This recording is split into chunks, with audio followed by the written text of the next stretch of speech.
Kempen pilihan raya negeri Sabah bermula hari ini selepas selesai proses penamaan calon. Al-Habal murah-murahan Kasalamat, saya Hitung Hajini.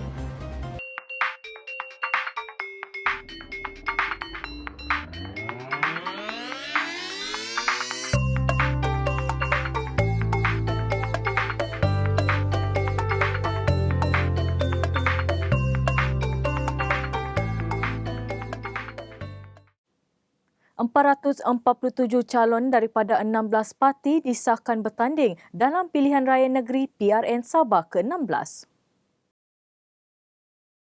Daripada jumlah itu, 73 calon adalah dari Parti Cinta Sabah PCS diikuti Parti Warisan Sabah Warisan dengan 53 calon USNO 47 calon, Parti Liberal Demokratik LDP 46 calon, Barisan Nasional BN 41, Perikatan Nasional PN 29. Manakala selebihnya adalah calon Parti Gagasan Rakyat Sabah, Gagasan, Parti Perpaduan Rakyat Sabah, PPRS, Parti Bersatu Sabah, PBS, Pertubuhan Kinabalu Progresif Bersatu, APCO, Parti Keadilan Rakyat, PKR, Parti Harapan Rakyat Sabah, Harapan Rakyat, Parti Kerjasama Anak Negeri, Parti Amanah Negara, Parti Kebangsaan Sabah dan Pertubuhan Perpaduan Rakyat Kebangsaan Sabah. Manakala 56 orang akan bertanding sebagai calon bebas. Calon termuda berusia 22 tahun yang mewakili BN di Dewan Undangan Negeri, Dun Tandek yang manakala calon tertua berusia 75 tahun dari Parti Perpaduan Rakyat Sabah di Bugaya. Pengerusi Suruhanjaya Pilihan Raya SPR Datuk Abdul Ghani Saleh berkata satu kertas pencalonan ditolak iaitu calon USNA di Dun Petagas atas faktor calon didapati muflis sekaligus tidak layak bertanding. Dun Bengkokau mencatat rekod persaingan terbanyak iaitu 11 penjuru diikuti pertandingan 10 penjuru di Dun Inanam. Tarikh pengundian ditetapkan pada 26 September ini manakala pengundian awal pada 22 September.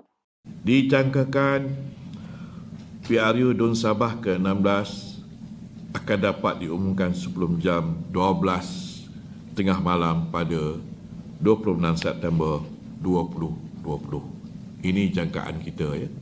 Kalau boleh awal, kita akan umumkan lagi awal. Ini tertakluk kepada keadaan pada hari berkenaan. 1.124 juta pengundi layak memilih pada pilihan raya ini dan SPR meramalkan lebih 75% akan keluar mengundi. Proses penamaan calon bagi pilihan raya negeri PRN Sabah ke-16 bermula 9 pagi hingga 10 pagi tadi di 73 pusat penamaan calon di seluruh negeri. PRN Sabah menyaksikan 73 kursi DUN dipertandingkan dengan 13 adalah kursi baharu hasil persempadanan semula kawasan pilihan raya.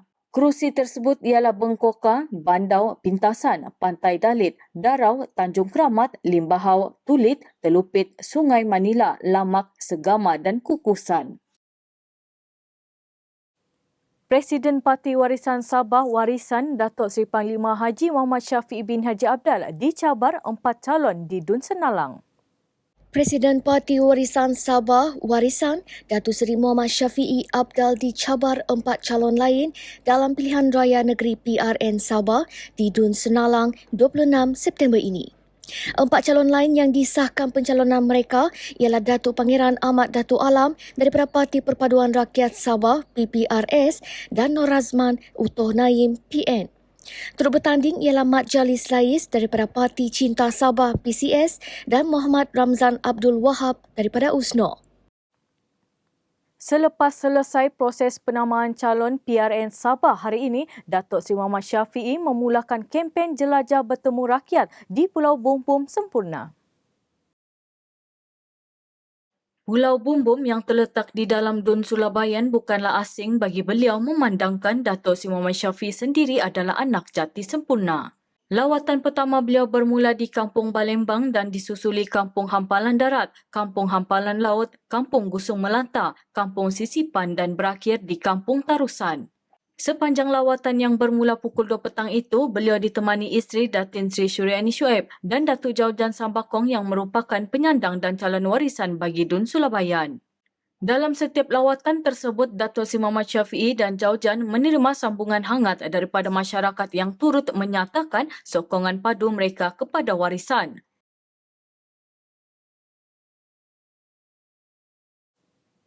Timbalan Presiden Warisan Datuk Daryl Laking yang berdepan saingan 7 penjuru di Dun Moyok bakal menggabungkan visi dan misi beliau dengan aspirasi yang diperjuangkan dua penyandang kerusi Dun Moyok sebelum ini, Jennifer Lasimbang dan Terence Yambun.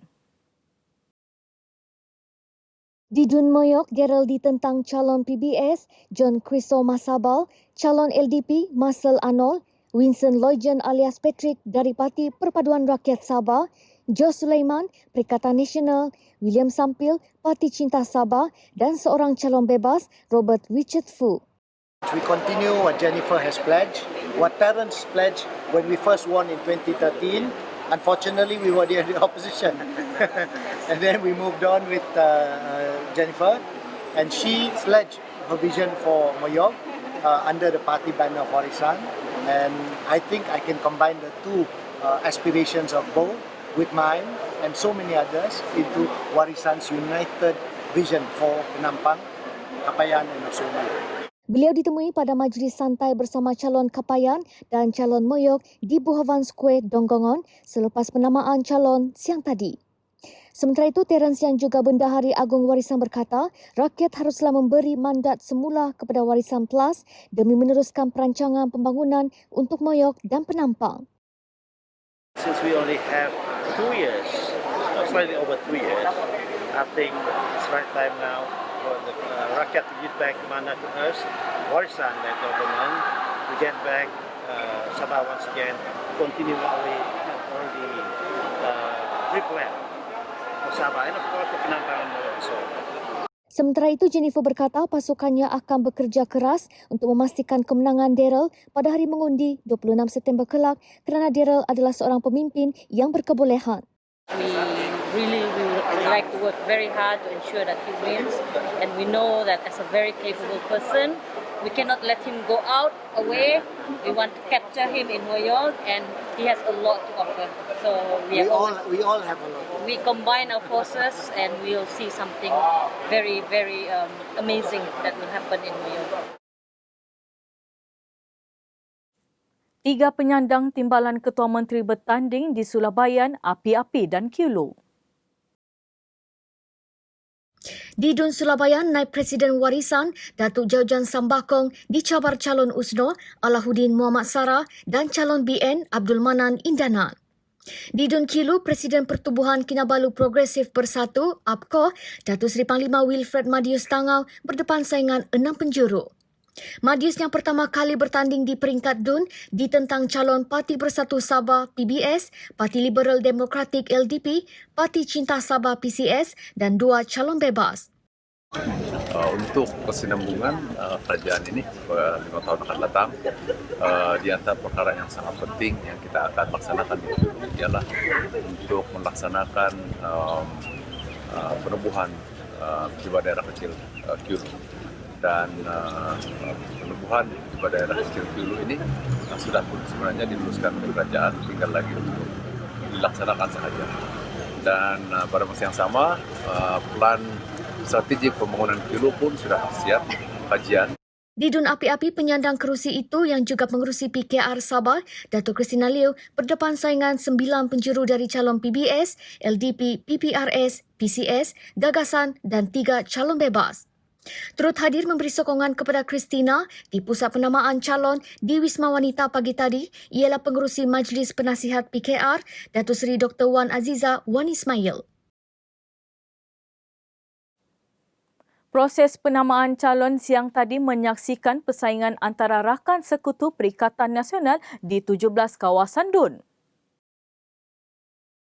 Proses penamaan calon PRN Sabah ke-16 siang tadi menyaksikan Perikatan Nasional PN bersama rakan sekutunya Barisan Nasional BN dan Parti Bersatu Sabah PBS bersaing sesama sendiri di 17 kerusi dalam kawasan majoriti Kadazan Dusun Murut KDM. Kerusi Dun KDM yang menyaksikan pertembungan 3 parti sekutu itu adalah Bengkoka, Matunggong, Tandek, Kedamaian, Tanjung Aru, Kapayan, Melalap, Tulid, Moyog, Lumadan, Paginatan, Tambunan, Bingkor, Liawan, Suk, Telupit dan Karamunting. Berdasarkan senarai penuh calon, 2 kawasan Dun menyaksikan 3 parti tersebut meletakkan calon masing-masing di Paginatan dan Tulid. 16 kawasan DUN lagi menyaksikan calon BN bertembung dengan calon PBS. Sementara di DUN Suk, calon PN dan BN bersaing sesama sendiri. Persaingan dengan rakan sekutu itu menunjukkan tiada persefahaman dalam kalangan ketiga-tiga parti tersebut. Parti Keadilan Rakyat PKR akur dengan keputusan Warisan Plus memperuntukkan hanya 7 kerusi DUN kepada parti itu untuk ditandingi pada PRN Sabah. Presidennya Datuk Seri Anwar Ibrahim berkata, calon parti pada pilihan raya negeri itu perlu menjadi pembawa suara majoriti rakyat Sabah yang memerlukan pembelaan. Katanya, beliau sudah berbincang dengan semua ahli parlimen dan pimpinan negeri PKR di Semenanjung dan Sarawak untuk membantu jentera pilihan raya parti di Sabah. Teka-teki mengenai bekas Ketua Menteri Tan Sri Musa Aman terjawab apabila kelibatnya tidak muncul di mana-mana pusat penamaan calon termasuk di Dewan Sri Libaran disandarkan hari ini. Dengan perkembangan ini sekaligus mengesahkan penyandang kerusi DUN Sungai Sibuga itu tidak bertanding pada PRN kali ini. Sebelum ini, Musa membuat hantaran menerusi laman rasmi Facebook dan Twitter yang memberi gambaran seolah-olah beliau akan bertanding di DUN Sungai Manila. Bagi calon warisan DUN Sungai Sibuga, Datuk Armani Mahiruddin, banyak lagi perubahan boleh dilakukan di kawasan itu biarpun ia kubu kuat Musa sejak 1994. Armani berkata dia akan menggunakan pengalaman sebagai bekas Ketua Wanita UMNO Sabah serta Ketua Wanita UMNO Sungai Sibuga selama 22 tahun selain sebagai wanita pertama yang dilantik Timbalan Speaker Dewan Negara untuk memenangi kerusi keramat itu. Armani berkata jika diberi mandat oleh rakyat, beliau akan menumpukan aspek kebajikan rakyat dan pembangunan kawasan luar bandar. Bagi saya bersedia. Tapi kalau dari segi kita kira dari segi masa dia pegang ini memang sudah lama kan. Jadi kalau saya diberi peluang menang di Sungai Sibuga ini, insyaAllah seperti apa yang saya katakan tadi, saya akan membuat satu perubahan di Sungai Sibuga. Saya anggap saya ini bukan yang berhormat, tapi yang berkhidmat kepada masyarakat. Armani akan berdepan calon BN Muhammad Hamsang Awang Supain, Irwan Shah Mustafa dari Parti Cinta Sabah, Kemelia Hassan LDP dan Muhammad Jain Aliuddin Parti Perpaduan Rakyat Sabah di kerusi berkenaan.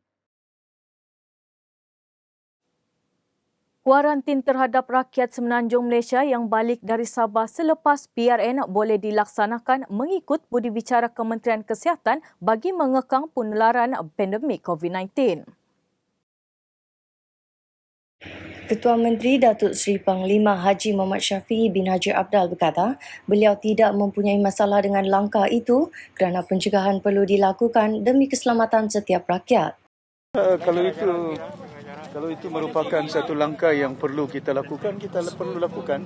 Kerana kebimbangan saya, walaupun keadaan di sini agak terkawal, tapi di kawasan Tawau itu penjara yang agak terkawal, tapi kita jangan ambil ringan. Kalau sekiranya langkah itu perlu dilakukan, maka lakukan. Dan saya tak jadi masalah sangat. Pasal kita pun di peringkat negeri Sabah, war room kita punya command center yang dipengurusikan oleh Setiausaha Kerajaan Negeri. Dia setiap waktu akan meneruskan pemantauan tentang kes-kes kalau sekiranya berlaku bagaimana kita nak kawal. Contohnya penjara itu, dia tak boleh keluar, kita dah bagi arahan dan orang tak boleh masuk ke situ ya. Beliau berkata demikian kepada pemberita ketika kempen jelajah di Pulau Bumbung petang ini. Terdahulu hari ini, Kementerian Kesihatan menyatakan pihaknya sedang mempertimbangkan keperluan kuarantin wajib terhadap mana-mana individu yang balik ke Semenanjung dari Sabah selepas PRN. Sementara itu, Muhammad Syafiee berharap semua pihak patuh kepada langkah-langkah pencegahan COVID-19 yang telah diarahkan. Saya berharap pertama kita kena patuhi dari segi SOP yang ada untuk berhadapan dengan COVID-19 walaupun kita berhadapan dengan pilihan raya, tapi keselamatan kesihatan perlu dijaga dengan baik dan saya berharap semuanya akan dapat menunaikan tanggungjawab bukan hanya untuk menentukan siapa berkuasa di Sabah, tapi keselamatan kesihatannya itu keutamaan kita. Saya Hikmah Juni, Maksukul.